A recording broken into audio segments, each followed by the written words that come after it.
Well, for John Part, disgusted with himself. 4 darts he missed to make it 5-1.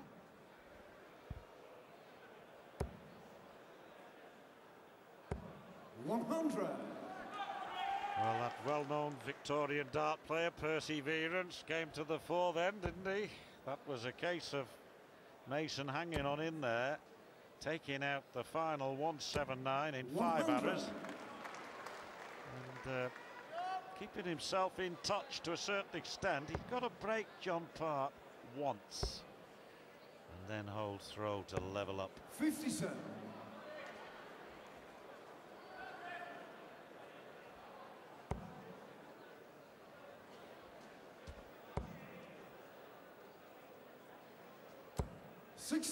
Only 60 though, and you're going to need more than that, mates, in order to impart a victory on Part.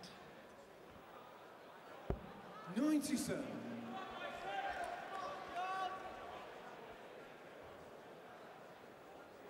One semi-final appearance, 3 other quarter-final appearances at the World Matchplay for Chris Mason. He's probably best known here at Blackpool for being the opponent when Phil Taylor hit that £100,000 9-darter. I don't think Mason minds too much. Part of history. Yes, he was the first man. Well, he was as joyful, it seemed, almost as Taylor.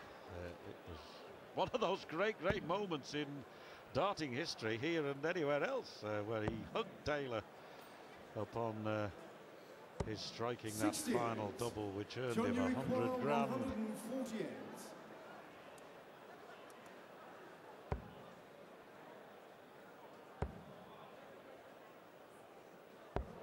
59. Yes, it's an interesting trivia question, Stuart, for people to mull over sometime, when we all remember those who hit the 9-darters on telly, but who were their respective opponents each time. It's a growing list, isn't it? 125. Oh, just chipping away again in this leg, Chris Mason.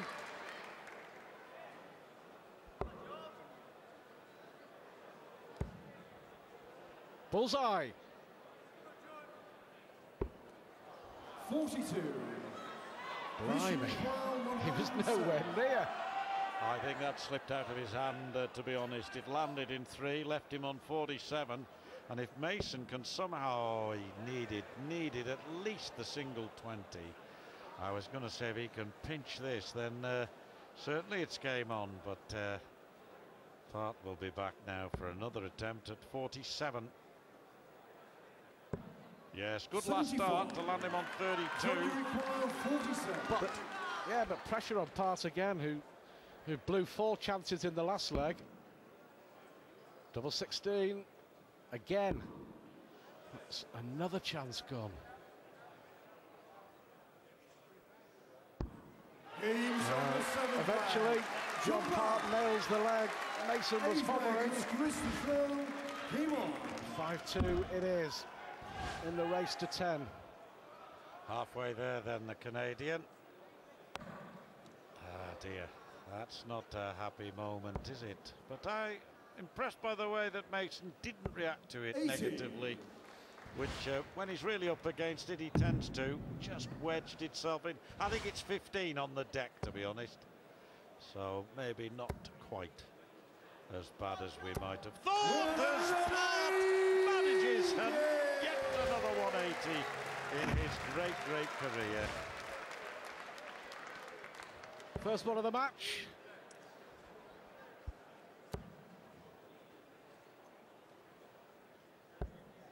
Let's see if he can get 3 more. First one in the match where many thought there'd be plenty. But still time. 41. If Mason can win a leg or 2 and put Part under a bit more pressure, then often that's when Part's at his best. If people are wondering the answer to your quiz question, John Taylor's 4 other 9-darters all coming at 60. Bolton, the UK Open, live on TV, of course, against Matt Chapman, Roland Shelton, Wes Newton and Jamie Harvey.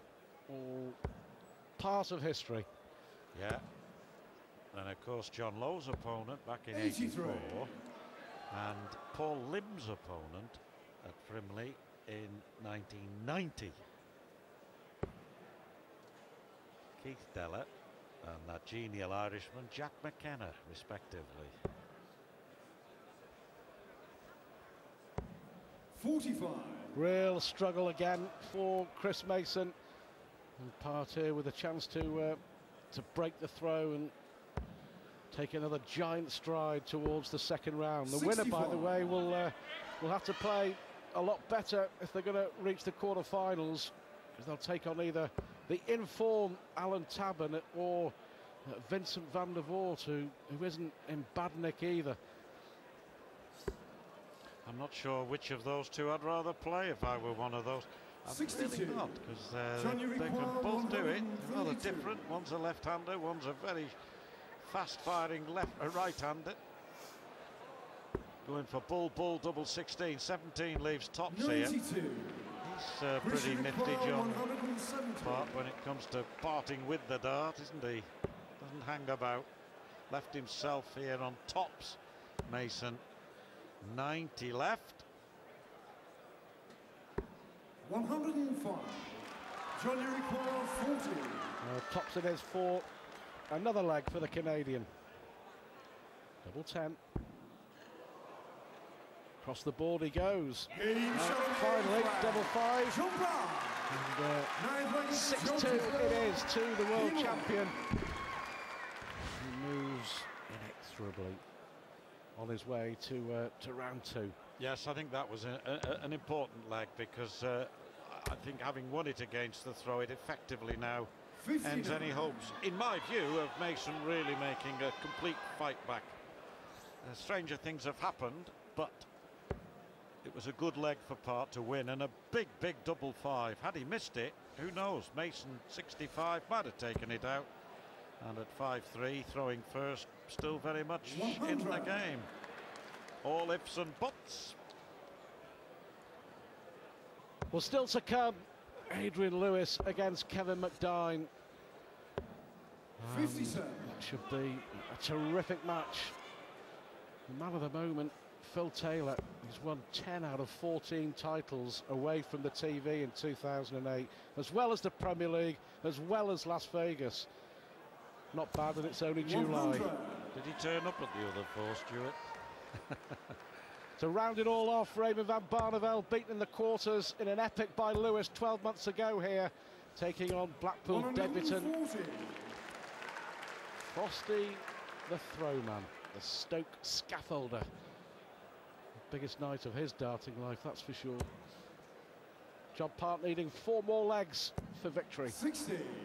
Only 60. Mason now beginning to show emotion. He's a little frustrated, understandable, but I think the fact that he's here, giving it a go, what to be said for that. He did say he was hoping that his surgeon, the man who's going to operate on his elbow, isn't watching tonight. Otherwise, he's going to be in big trouble. Told not to play specifically. 60. Surely putting in 3 or 4 hours practice, isn't he, on his scalpel? He'd need to be dead accurate.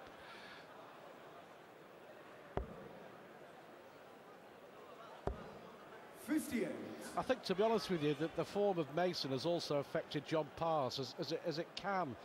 You know, we've seen it so many times that when your opponent rises to the occasion and is playing really well, it lifts you to another level.